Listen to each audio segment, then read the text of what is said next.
Sejam bem-vindos ao nosso estudo de Romanos. E hoje nós vamos falar em Romanos capítulo 5, aliás, capítulo 15, e vamos continuar dos versículos 14 em diante. Você pode deixar sua Bíblia aberta aí, tá bom?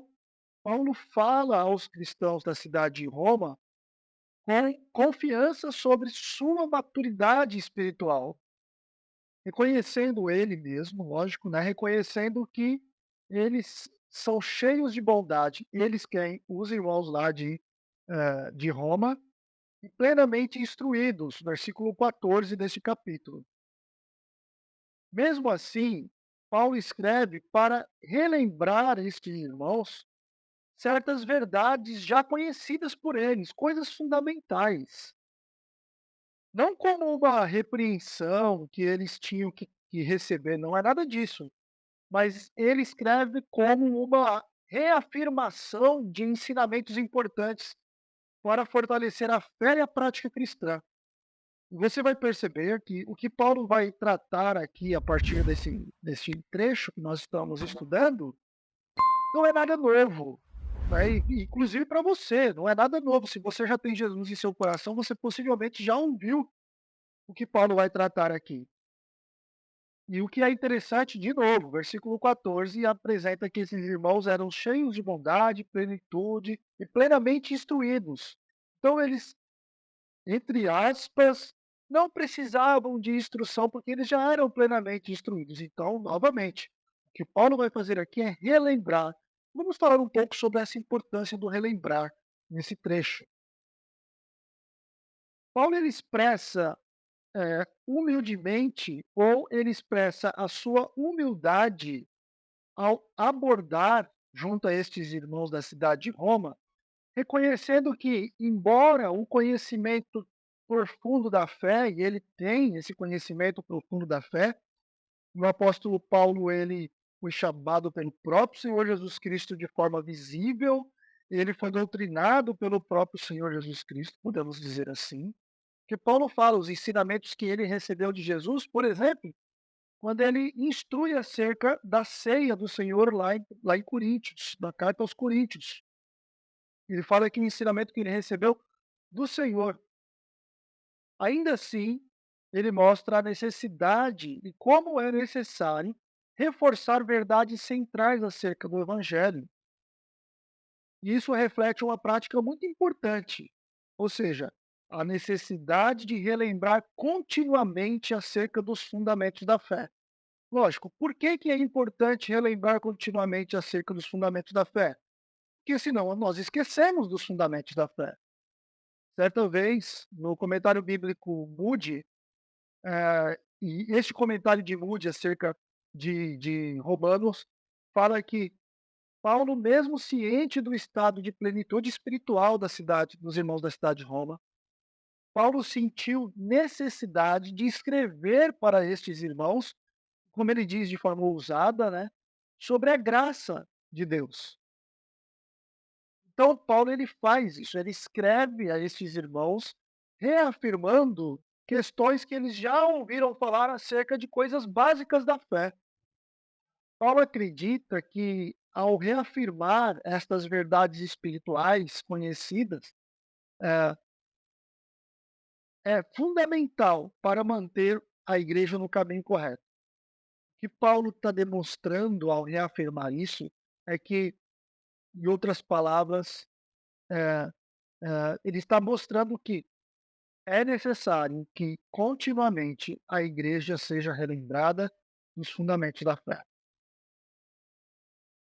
A palavra de Deus nos mostra que mesmo os crentes mais maduros precisam ser relembrados acerca dos princípios básicos do evangelho. E este ato de reafirmação serve para fortalecer, para edificar e encorajar a igreja na sua caminhada. Filipenses capítulo 3, versículo 1, Paulo escreve: Para mim, não é penoso escrever-lhes de novo as mesmas coisas, para que vocês haja segurança. Ou seja, ou em vocês esse escrever de novo é uma segurança. E é muito interessante que eu estava conversando com o André, que está aqui conosco há alguns dias atrás, e nós estávamos falando como é incrível que parece que alguns, graças a Deus, não todos, né?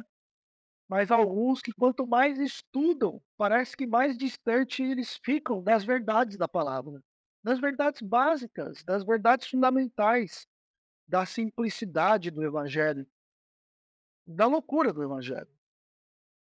Por quê que parece que eles se afastam? Porque parece que eles começam a estudar tanto de forma filosófica e não sei o quê, e vai se aprofundando e se esquece do básico, se esquece do fundamento, se esquece daquilo que é necessário para que a esperança permaneça viva, para a edificação da igreja, para a edificação da caminhada da igreja. Paulo justifica a ousadia de seu escrito como uma correção, ou como se fosse uma correção. Mas na verdade não é. Tanto que ele demonstra que não é uma correção. Ele diz que ele coloca ali como se fosse algo sacerdotal, algo que ele precisa fazer por vocação, porque ele é o ministro, e ele ministra acerca do evangelho de Deus. Ele quer garantir que os irmãos da cidade de Roma seja uma oferta aceitável a Deus e não à própria sociedade. E esses irmãos sejam santificados pelo Espírito Santo. E a reafirmação das verdades já conhecidas é vista então como parte do ministério de Paulo. E Paulo ele constantemente reafirma as verdades fundamentais, um princípio do ministério sacerdotal dele, e sempre busca consagrar aí continuamente os gentios na igreja do Senhor. Vamos ler aqui alguns versículos. Romanos 15, deixa sua Bíblia aberta em Romanos 15, vamos ler o 14. Olha só.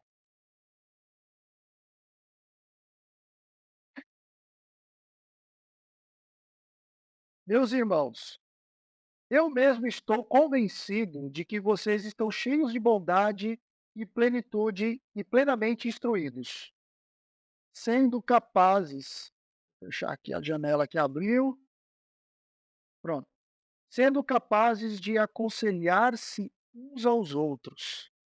A respeito de alguns assuntos, eu lhes escrevi com toda franqueza. E você que está estudando aqui a carta aos Romanos comigo, você percebeu como Paulo foi muito transparente e muito franco com relação aos assuntos que ele tratou, sobre o pecado, sobre as decisões de Deus, sobre a condição do homem, sobre a condição da humanidade, né? Paulo ele foi muito transparente, muito franco com esses irmãos, conforme ele escreveu ali. Então ele coloca: "A respeito de alguns assuntos, eu lhes escrevi com toda a franqueza, como para fazê-los lembrar-se novamente deles, por causa da graça que Deus me deu." Veja, que Paulo escreve a estes irmãos, reafirmando coisas que esses irmãos já sabiam. Você toda vez, olha, quando ele falava aos judeus, ele citava o Antigo Testamento. Por quê? Os irmãos já sabiam. O Antigo Testamento já ensinava, mas eles não estavam compreendendo de forma correta. Então Paulo reafirmou os ensinamentos. Mas o que é muito interessante é que ele fala aqui, olha, eu escrevi por causa da graça que Deus me deu de ser um ministro de Cristo para os gentios, como o dever sacerdotal de proclamar o evangelho de Deus, para que os gentios se tornem uma oferta aceitável a Deus, santificados pelo Espírito Santo. Este é o objetivo. Paulo escreveu com esse objetivo. É desta forma, ele reafirmou muitas coisas com esse objetivo. Mesmo estando cheio de conhecimento, os irmãos de Roma, assim como nós hoje, nós crentes, nós que participamos da igreja de Deus, nós que participamos do Senhor, nós precisamos sempre nos lembrar, constantemente nos lembrar dos ensinos das Escrituras e dos ensinos fundamentais, para que a gente fique firme na fé. Quanto mais distante nós estamos do que é fundamental nas Escrituras, mais vulneráveis nós estamos para nos afastarmos da fé. Essa necessidade se aplica a nós hoje, no nosso dia a dia, gente. Às vezes você senta numa igreja, num culto ou numa escola bíblica dominical, digo para que todos aqui participem da escola bíblica dominical,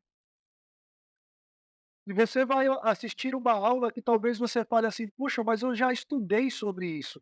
Estude de novo, porque você precisa ouvir de novo. É necessário ouvir de novo. E é isso que Paulo está fazendo aqui. E ele está falando o que ele fez, né, basicamente com esses irmãos. O esquecimento das verdades fundamentais pode nos levar a um afastamento gradual desses princípios fundamentais do Evangelho. E quando esse afastamento gradual acontece dos princípios fundamentais do Evangelho, daqui a pouco você vai ser uma pessoa que diz que crê no Senhor Jesus, mas que está crendo no Evangelho completamente deturpado pelo sistema que está à sua volta. Quando Paulo lembra os romanos dessa verdade, ele cumpre o papel fundamental do seu trabalho, que é o papel pastoral de cuidado. Aqui ele está cuidando da igreja. E como que ele cuida da igreja? Instruindo os irmãos, instruindo as pessoas que fazem parte da igreja. Assim que Paulo cuida da igreja. Para que essas pessoas se mantenham no caminho certo do Senhor. Para que essas pessoas se mantenham no caminho da verdade, que está revelada nas Escrituras. Esse é o papel pastoral do cuidado que Paulo tem para com a igreja, que é o papel que todos os pastores hoje devem ter. Ensinar as escrituras de forma franca, clara, objetiva e verdadeira, para que o povo não se desvie da palavra. No trecho do capítulo 15, versículo 15, segunda parte ali, até o versículo 21, então, Paulo fala sobre a sua missão e ministério como apóstolo dos gentios. E aqui é muito legal porque Paulo começa a descrever ali o seu trabalho.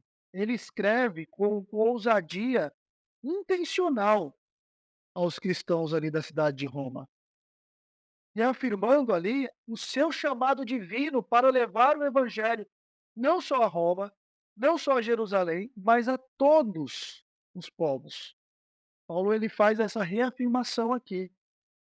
E ele fala especialmente acerca dos não-judeus. Ele é bem enfático. Ele diz que foi chamado como ministro de Cristo para os gentios. E a vocação apostólica dele é essa. Paulo começa esse trecho lembrando aos seus leitores que ele foi chamado para ser ministro de Cristo. O ministro aqui é servo. O ministro é aquele que serve. O ministro é que trabalha. Né? Esse é o sentido. Ele foi chamado para ser ministro de Cristo aos gentios. Versículo 15, que nós lemos aqui, versículo 16, de ser ministro de Cristo para os gentios. Perceberam? Então ele faz esta afirmação. Ele escreve ou descreve, podemos dizer assim, o seu ministério em forma de termos sacerdotais. O sacerdote é aquele que ministra, ou seja, que serve a Deus servindo o povo.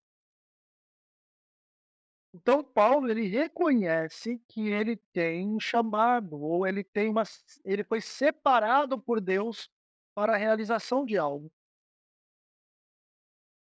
Eu acho muito interessante isso daqui, porque às vezes a pessoa pode dizer assim: "Mas, Carlos, eu não sei qual é o meu chamado".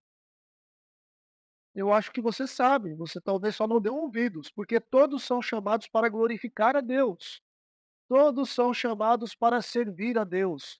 Todos são chamados para adorar a Deus. Todos são chamados para falar do amor de Deus. Então, como assim você não sabe seu chamado? Nós somos chamados para edificar o corpo de Cristo, para fazer com que a obra dele cresça. Todos nós fomos chamados a isso. Alguns percebem que esse chamado é real, verdadeiro, e mergulham de cabeça e fazem mesmo. Essa linguagem que Paulo usou aqui em Romanos, versículo 16, no capítulo 15, sugere que Paulo vê o seu trabalho como um ato de adoração e consagração a Deus, quando ele está ali se apresentando aos gentios como uma oferta aceitável, santificada a Deus. Deixa eu falar uma coisa para vocês, irmãos. jovens que estão aqui. Eu fiz o seminário, fiz 2 cursos de teologia, 2 seminários distintos. Depois eu fiz curso de antropologia, depois eu fiz curso de história, e aí vai. Mas todos os cursos que eu fiz nesse sentido, basicamente, foram cursos para me capacitar a fazer aquilo que eu creio que Deus me capacitou a fazer, e creio que eu preciso aprender muito mais para fazer, isso é lógico, mas que Deus me impulsionou a fazer. Eu creio piamente que Deus quer que eu ensine as Escrituras para o povo de Deus. Eu posso ensinar bem, eu posso ensinar mal, irmãos. E eu sei que eu ensino mal, eu sei que existem pessoas que ensinam muito melhor do que eu, que são muito mais preparados para ensinar do que eu. Mas eu não posso me calar com relação a isso. Por isso que eu fiquei 16 anos, 17 anos, pastoreando uma igreja. Hoje eu não pastoreio essa igreja que eu fiquei 16, 17 anos. Mas eu estou aqui ensinando a palavra para vocês. E vou continuar ensinando a palavra de uma forma ou de outra. Eu não posso ficar sem parar, sem ensinar a palavra. Eu estou ensinando para vocês, eu estou ensinando na igreja a qual eu pertenço, porque eu tenho que ensinar a palavra para a edificação do povo de Deus, porque eu sei que Deus me chamou para isso. Enquanto outros têm plena convicção que Deus chamou para ser missionário entre as crianças. Outros Deus chamou para servir numa empresa. Está lá trabalhando na empresa, dando testemunho do Senhor Jesus e falando do evangelho para as pessoas naquela empresa. Outros chamou para dar testemunho da vizinhança, para falar do evangelho da vizinhança, para abrir as suas portas e fazer da sua casa um ponto de pregação e ensino da palavra para os vizinhos ouvirem as escrituras. Então, cada pessoa adora e serve e se consagra a Deus de uma forma específica. Ninguém é igual a ninguém. E esta é a beleza do corpo de Cristo. O que nós não podemos fazer é simplesmente ficar inertes.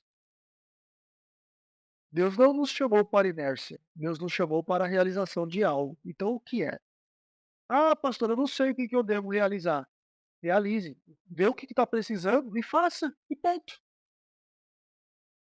Você vai estar edificando desta forma. A igreja é assim mesmo, né? Paulo tinha plena consciência, pessoal, de que a sua vocação era especial e divinamente ordenada por Deus. Ele se via como o administrador dos mistérios de Deus, né? 1 Coríntios capítulo 4, versículo 1. Vamos ler? Alguém leia 1 Coríntios capítulo 4, versículo 1. Portanto, que todos nós considerem pobres de Cristo e encarregados dos mistérios de Deus. Exatamente. Olha, encarregado, todos nós nos consideramos encarregados dos mistérios de Deus. Os mistérios de Deus estão revelados nas Escrituras. Ele não está falando de algo assim, aquele mistério desconhecido e tal. O mistério de Deus é a revelação, é o que está ali nas Escrituras, que o povo estava conhecendo, que o povo estava desfrutando com as revelações trazidas pelos apóstolos ali e pelo que Jesus nos deixou. Então, ele é encorajado de alimentar o povo de Deus, alimentar as almas, as pessoas, aqueles que estão precisando do evangelho. E esta visão sacerdotal de Paulo, do seu ministério, ressalta muito forte o papel central da graça de Deus. Que não apenas o capacitava para o trabalho, mas também santificava o seu trabalho entre os gentios. Então era assim que Paulo via o seu trabalho. Lá em Gálatas, capítulo 6, versículo 14, Paulo diz o seguinte: olha, mas para mim não, mas para mim não me gloriarei, senão na cruz do Senhor Jesus Cristo. Esta era a glória dele, porque ele trabalhava, não era para o seu engrandecimento, ele ensinava, não era para o seu engrandecimento, não era para se achar melhor ou pior do que ninguém, não era para ser metido, não era para ser nada disso. Paulo ensinava para glorificar a Deus, servindo a igreja. Em Efésios, capítulo 3, versículo 8, por exemplo, ele diz: "Para mim foi concedida esta graça". Veja, ele vê a oportunidade de ensinar a palavra como uma graça de Deus dada a ele. Efésios 3:8 fala que foi concedida a ele esta graça. Qual é a graça? A graça de anunciar aos gentios, como evangelho, as insondáveis riquezas de Cristo. O que Paulo está falando aqui? A mim foi dada a graça de ensinar a palavra, de ensinar as escrituras, de ensinar as pessoas, de falar do evangelho. E Paulo expressa uma certa ousadia em seu ministério, uma ousadia que ele atribui a esta graça que foi dada para ele. Versículo 15 mostra isso. Ele não se gloria, como eu disse, no seu próprio mérito ou da sua habilidade, mas da obra de Cristo e o que a obra de Cristo tem realizado através dele. Sua ousadia se manifesta através da extensão do seu trabalho.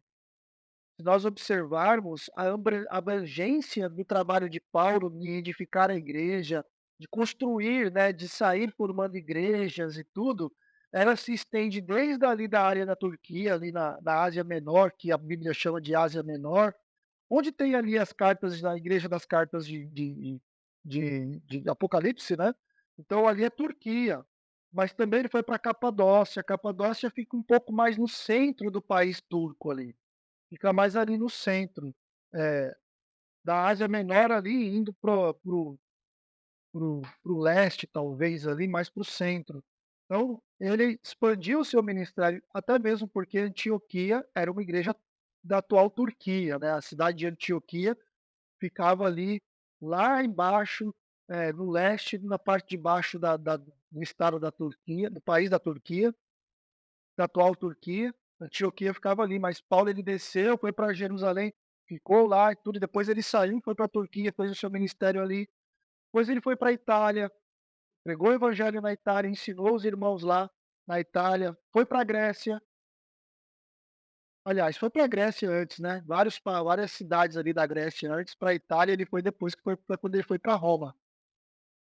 E olha a ousadia de Paulo, ele tinha o desejo de ir em Roma com um objetivo, de que os irmãos o apoiassem para ele chegar à Espanha, sempre pregando o evangelho nesses lugares onde o evangelho não era conhecido. Este era o prazer, esta era a satisfação dele. E Paulo tinha um profundo senso de obrigação de levar o evangelho aos gentios. Ele se via, Paulo se via como um devedor de anunciar este evangelho. Romanos capítulo 1, versículo 14, nós já lemos isso lá no início do curso. Um homem com uma missão e uma responsabilidade dada por Deus, ele tinha esta responsabilidade e essa visão. Espera aí, o que eu faço?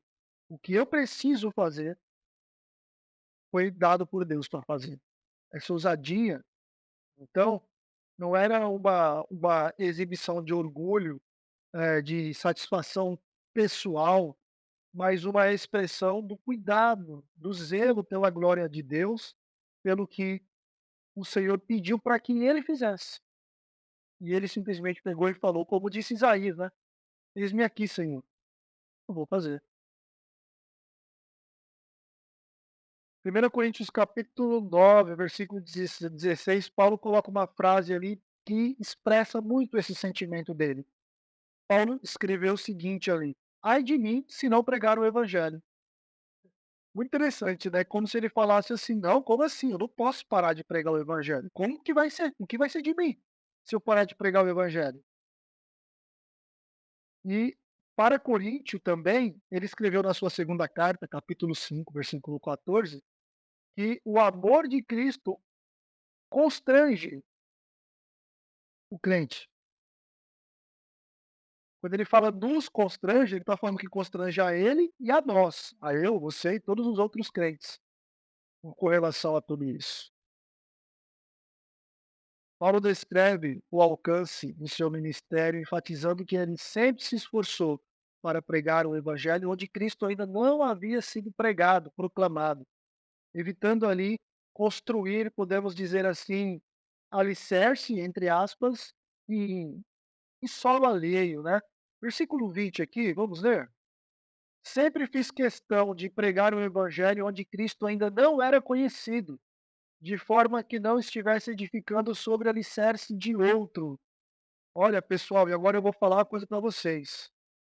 Se os pastores, se o povo de Deus tivesse, principalmente os líderes cristãos, tá? Tivesse esta ideia que Paulo tinha aqui, este ideal de Paulo aqui, a gente não tinha tanta igreja numa rua só e tantos lugares faltando igreja. Perceberam? Aí sempre surge aquela pergunta, né? Espera, se o evangelho é o mesmo, por que tantas igrejas no mesmo local? Por que que essas pessoas não foram alicerçar o evangelho em locais onde está com falta do evangelho? Você parou para pensar nisso ou não? Eu penso, e eu tenho a minha teoria. A minha teoria é que o objetivo não é ensinar o evangelho, levar o evangelho, o objetivo é outro. Porque para que que você vai levar o evangelho no lugar onde ele já está estabelecido? Ah, não, pastor, mas é que ali está estabelecido, mas tem muita gente ainda que não ouviu. Mas então aquela igreja ou aquele grupo que está ali, que estabeleceu o evangelho ali, precisa proclamar o evangelho ali. Ela está ali, é um baluarte ali, naquele bairro, por exemplo. Então a gente sai pelas ruas, a gente vê igrejas como se fossem lojas, uma competindo com a outra para ver quem grita mais, quem pede mais, quem cura mais, quem canta mais alto. É uma competindo com a outra, e todas uma perto da outra, e você fala: "Meu Deus, por que está acontecendo tudo isso?". O objetivo de Paulo era cumprir a profecia de Isaías, lá em Isaías 52:15. Inclusive o versículo 21 é uma referência a Isaías 52:15. Romanos 15:21, olha só. Mas antes, como está escrito, quando ele fala como está escrito, ele está fazendo uma citação, né, da sua Bíblia. "Hão de vê-lo aqueles que não tinham ouvido falar dele, e o entenderão aqueles que não haviam escutado". Então Paulo aqui, as escrituras estão interpretando o texto de Isaías. Ou seja, o texto de Isaías está falando de gentios. Perceberam? Está falando dos gentios, está falando de nós aqui. Que nós havemos de ouvir e entender. Paulo via a sua missão como algo global e pioneiro, não algo local. Se ele enxergasse a sua missão como algo local, ele ficaria ali em Damasco, Antioquia, em Jerusalém talvez, mas ele tinha um compromisso não apenas de levar o evangelho para os judeus, porque ele sempre levava o evangelho para os judeus, você deve se lembrar quão doloroso era para Paulo, falar do evangelho para os judeus e ver o seu povo negando o evangelho. Você deve se lembrar das palavras que ele disse aqui na carta. Mas o objetivo dele era muito distante disso, era romper fronteiras do judaísmo, era ir aos gentios. Sua estratégia era clara e objetiva: levar o evangelho aos territórios que Cristo ainda não era conhecido, espalhar por todo o mundo. Sua visão era a era a visão de uma missão sem fronteiras mesmo. Tudo isso orientada pela autoridade divina que Deus deu a ele, ele tinha convicção disso. Quando ele foi recebido e chamado para ser apóstolo dos gentios. Lá em Atos, capítulo 1, versículo 8, o texto diz: "E recebereis virtude do Espírito Santo, e há de vir sobre vós, e sereis minhas testemunhas em Jerusalém, Samaria, Judéia e confins da terra". E o "sobre vós" aqui, a referência é para os apóstolos. O "sobre vós" aqui é sobre aqueles que operariam milagres, é sobre aqueles que fariam maravilhas, é referência aos apóstolos. E esses apóstolos de Jesus Cristo, e Paulo é um deles, não neste momento aqui de Atos 1:8, Paulo não estava no grupo ainda, mas Paulo foi selecionado pelo próprio Senhor Jesus a caminho de Damasco. Os apóstolos trabalharam em Jerusalém, trabalharam na Judéia, Samaria e principalmente nos confins da terra. Eles foram através desse poder que o Espírito Santo deu a eles, realizando coisas maravilhosas para testemunhar do Evangelho. Em Atos 14, não, Atos 13:47, o texto diz: eis que eu te tenho posto para a luz dos gentios, para que sejais de salvação, para que sejas de salvação até os confins da terra. Veja, eles são luz para serem, eles foram postos, né, como luz para serem salvação até os confins da terra, para quem? Para os gentios. Hoje nós estamos aqui por causa desse chamado, dessa convicção que esses irmãos tinham, e Paulo principalmente. Então Paulo conclui essa sessão de versículos reiterando que o seu ministério e todos os sinais e maravilhas que foram realizadas por meio dele são todas as coisas para a glória de Deus, e não para a sua própria glória. Ele atribuiu todo o sucesso do seu trabalho, do seu ministério, à operação do Espírito Santo, e não a ele mesmo, e muito menos à sua própria capacidade, e nem muito menos ao seu próprio esforço. Vamos ler os versículos 18 e 19 que nós não lemos? Não me atrevo a falar nada, exceto daquilo que Cristo realizou por meu intermédio em palavras e em ações, a fim de levar gentios a obedecer a Deus, pelo poder de sinais e maravilhas e por meio do poder do Espírito de Deus, através do poder do Espírito, que ele realizava os sinais, maravilhas e tinha ousadia para agir e falar. Ele nunca negou isso e nem tem como negar, porque ele tinha essa consciência. E a mesma coisa somos nós, tá, pessoal? Tudo que nós fazemos para a obra de Deus, eu particularmente acho que tudo que nós fazemos, independente de ser para a obra de Deus, desde que não seja pecado, porque Deus abomina o pecado, então o Espírito Santo nunca vai nos levar a pecar, nós fazemos no poder do Espírito. É o Espírito Santo que me capacita a me levantar de manhã e ir trabalhar.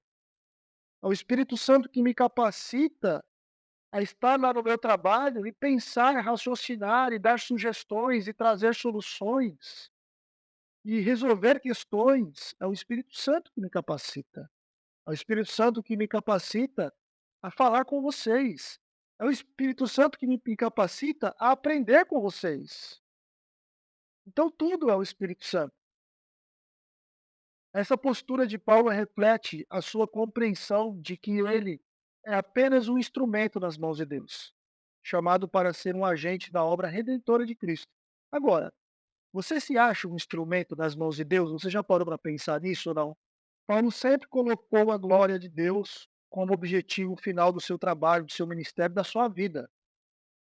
Ele sabia que todo o seu trabalho, seja pregar o evangelho, ensinar, realizar milagres, tudo era possível para a glória de Deus. Tudo era feito para a glória de Deus. Isso demonstra sua profunda humildade e consciência de que sua vocação apostólica era um privilégio imerecido. Imerecido, retorno a repetir essa palavra, dado por Deus para cumprimento do propósito dele, de Deus, sobre muitos aqui na terra. 1 Coríntios 10:31 diz o seguinte: portanto, quer comais, quer bebais, ou façais qualquer coisa, faça tudo para a glória de Deus. E a gente tem que fazer tudo para a glória de Deus, motivado pelo Espírito Santo. Não tem como fugir disso. Então, quando Paulo disse lá em Filipenses, capítulo 4, versículo 13, posso todas as coisas, ou tudo posso naquele que me fortalece, ele disse isso porque ele sabia que tudo que ele fazia era movido pelo Espírito Santo. Ou seja, ele nunca estava sozinho. Ele nunca estava só. O Espírito Santo sempre estava presente com ele, o capacitando, o orientando, o ajudando. E aí você entende por que que ele preso em Roma, escreveu cartas tão lindas, tais como esta de Filipenses, que fala sobre a alegria.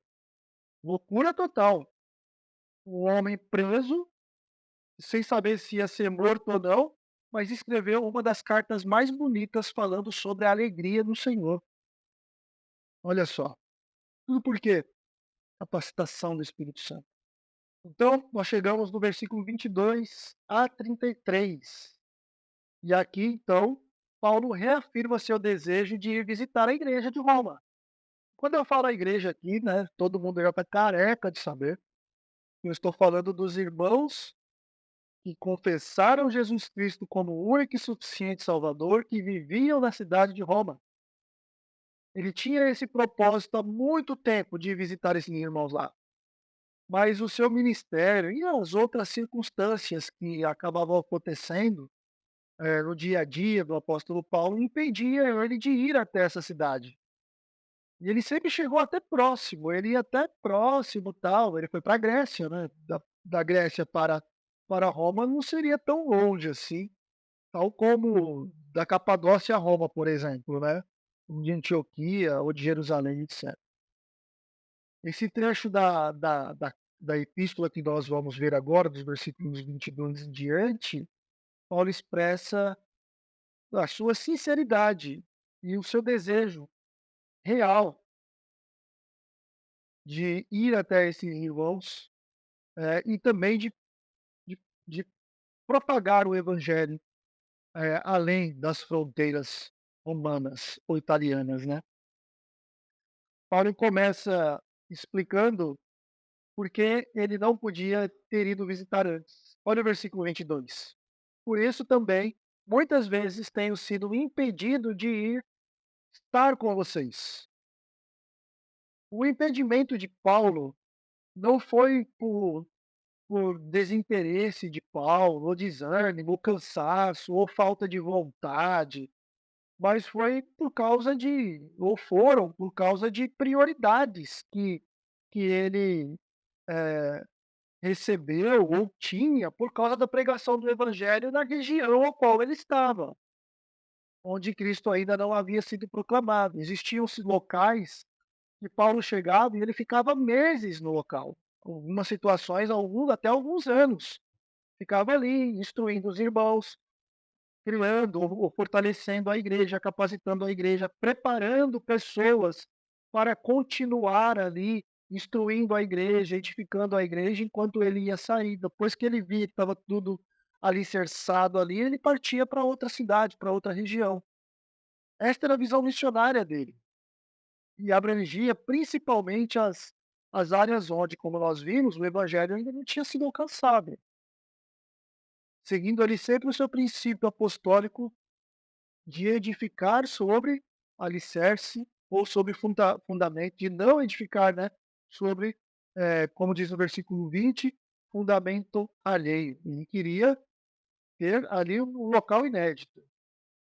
Paulo tinha uma mente, eh, podemos dizer assim, estruturada. Paulo ele trabalhava baseado em planejamentos. Paulo não era alguém que vivia: "Ah, eu vou viver pela fé". Aquele tipo de gente que não tem plano, aquele tipo de gente que não tem objetivo, aquele tipo de gente que não tem, ambições, sonhos, que não sabe para onde está indo, que está simplesmente caminhando. "E aí, como vai a vida?". "Ah, eu estou caminhando pela fé, cada dia um dia". Paulo não era assim. Ele vivia em fé, mas ele tinha planos bem específicos e elaborados do que fazer e como fazer. Ele era estratégico. Paulo era estratégico. Você pode ver que todo o trabalho de Paulo tinha uma metodologia. Ele chegava na cidade, ele ia primeiro na sinagoga, falava na sinagoga, pregava aos gentios, depois que pregava aos gentios, ele ia aos gentios, não, perdão, aos judeus, né? Depois que pregava aos judeus, ele ia aos gentios, pregava aos gentios. Então, levantava-se alguém e ele colava nesse alguém, e aí então ele começava a discipular. Então, logo quando se via, ele estava pregando na casa de alguém, e aquela casa daquela pessoa, então, era o local de ensino do apóstolo Paulo, e ali começava a igreja. Não, ele era assim, e ele sempre fazia assim. Ele chegava ensinava, capacitava e partia. Chegava, capacitava e partia. Ah, mas ele esquecia o povo lá? Não, ele não esquecia. Ele depois escrevia as cartas para essas igrejas para ajudar essas igrejas a se manterem no caminho. E isso mostra a Paulo, lógico, um uma estratégia. Isso demonstra a sua dedicação à missão de Cristo de forma coordenada e ordenada. Então, Paulo expressa o seu desejo de ir visitar Roma e viajar para a Espanha, versículo 24. Olha só. Planejam fazê-lo, versículo 23. Mas agora, não havendo nestas regiões nenhum lugar que precise trabalhar, e, visto que há muitos anos anseio vê-los, percebeu aqui ou não? Não havendo nesta região, na região que ele está, nenhum lugar que eu precise trabalhar, porque ele já chegou à conclusão aqui que na região que ele estava já estava tudo pronto. Acabou ali. Então ele falou: já que eu já desejo ver vocês há muito tempo, planejo fazer isso quando eu for para a Espanha. E veja, gente, o planejamento de Paulo não era ir a Roma para pregar o evangelho a ponto de edificar a igreja, a ponto de formar uma igreja. Não, ele já sabia que a igreja ali estava formada. Ele ia passar ali para edificar a igreja no compartilhamento de dons, capacitação, ensino da palavra e também aprender, como nós vimos já em outras situações na carta, né? Então ele fala: eu desejo ver vocês, mas quando eu estiver indo para Roma. Por quê? Ele fala indo para Roma, porque Roma ainda não tinha recebido o evangelho, de acordo com o que ele diz aqui. Né, porque se ele não prega em local onde o evangelho já está estabelecido, em Roma, aparentemente ainda não estava estabelecido. Então ele coloca: espero visitá-los de passagem. Veja, de passagem, ele não vai ficar ali 5 meses, 6 meses, 1 ano, 2 anos, como ele ficou em alguns locais. E dar a vocês a oportunidade de me ajudar em minha viagem para onde? Espanha, depois de ter desfrutado um pouco da companhia de vocês. Né, alguns dizem que Paulo não chegou a ir à Espanha, que na prisão de Paulo, no período em que ele escreveu as cartas, ele não saiu dali vivo, ele foi morto. Outros dizem que Paulo chegou, sim, a ficar preso, mas ele saiu, e depois que ele saiu, ele foi até a Espanha, pregou o evangelho na Espanha, e depois na volta ele foi preso novamente, e desta prisão, então, ele foi morto. Mas são teorias. As escrituras não especificam muito aqui, mas existem alguns pontos aqui de discussão. Mas o que eu quero dizer é que esse plano, revela, na verdade, a visão global de Paulo de expandir o evangelho a várias nações. Ele não pretendia fazer de Roma o seu destino final, mesmo Roma sendo o centro do império e o centro filosófico, o centro acadêmico daquela época. Mas um mas ele falou que queria passar ali somente de passagem, né. Paulo via ali a cidade de Roma ou a igreja de Roma como um local estratégico para ele ganhar força e apoio para chegar ainda mais longe, e foi isso que ele fez. Seu propósito era ir à Espanha, e ele estava alinhado com esse sentimento e essa obrigação. Ele não tinha outro propósito aqui, tá certo? Versículos 25 a 27, mais alguns minutinhos aqui. Antes de ir a Roma, Paulo tinha uma tarefa urgente. Versículo 25, olha só. Mas agora, porém, estou de partida para Jerusalém, a serviço dos santos. Percebeu? Novamente, Paulo foi impedido de ir a Roma, porque ele poderia dali ir para Roma, mas ele falou: não, não vai dar para eu ir para Roma agora. Não vai dar para eu ir para Roma agora, porque agora eu estou de partida para Jerusalém. Possivelmente voltar, né? A serviço de quem? Da igreja. Quando ele fala dos santos aqui, ele está falando da igreja, né? Do povo de Deus. Ele estava coletando nessa época ofertas das igrejas da região, o qual ele passou, o qual ele fundou e tal, para ajudar os cristãos pobres lá da cidade de Jerusalém.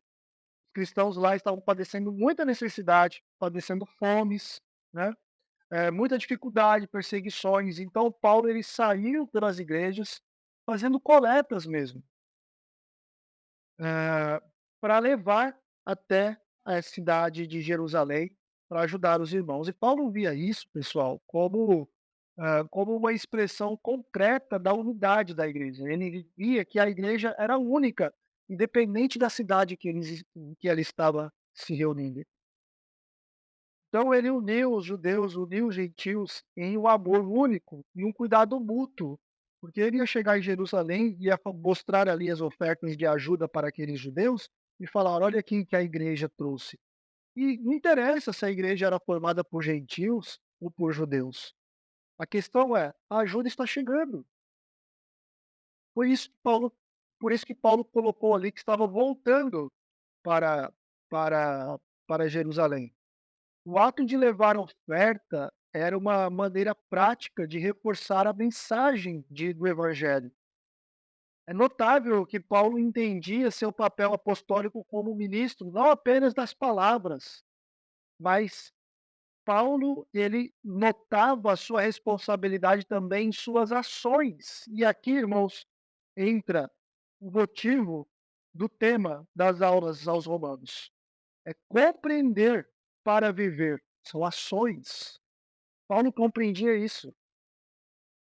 Paulo promovia a solidariedade, ele buscava suprir as necessidades daqueles que precisavam.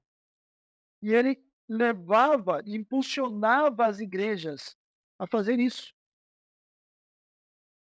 E aqui tem um ponto, gente, que me incomoda, no caso de suprir necessidades.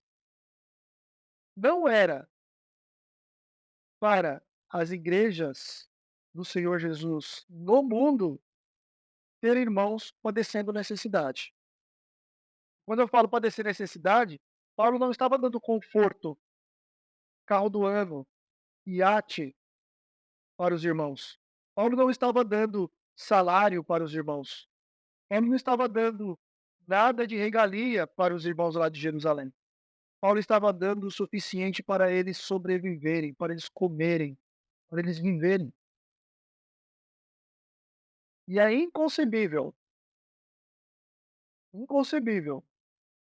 Igreja do Senhor Jesus deixar com que os irmãos padeçam necessidades básicas. Muitos podem não concordar comigo, tudo bem, não tenho nenhum problema com isso, faz parte. Mas é papel da igreja do Senhor Jesus socorrer os santos. Os santos aqui está falando dos irmãos. E Paulo ensina que a contribuição dos gentios era uma dívida de gratidão, pois, como participantes das bênçãos espirituais dos judeus, os gentios deveriam agora compartilhar as bênçãos materiais também. Olha que coisa louca.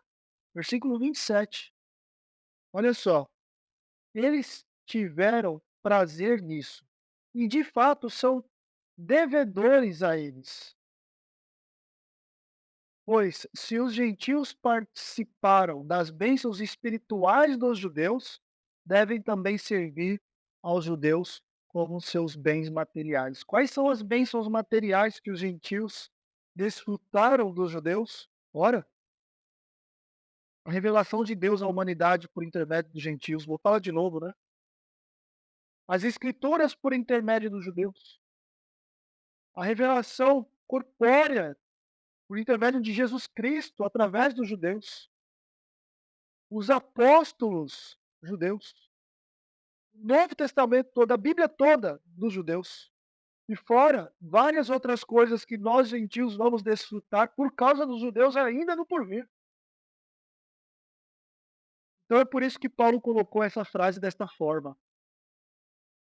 E ele já abordou, inclusive, essa questão em outras cartas, né? Lá em 2 Coríntios 8, 9, capítulo 8, capítulo 9, onde fala sobre a coleta para os santos e a importância da generosidade da igreja, dos irmãos em Cristo, para ajudar aqueles outros irmãos que estão necessitados.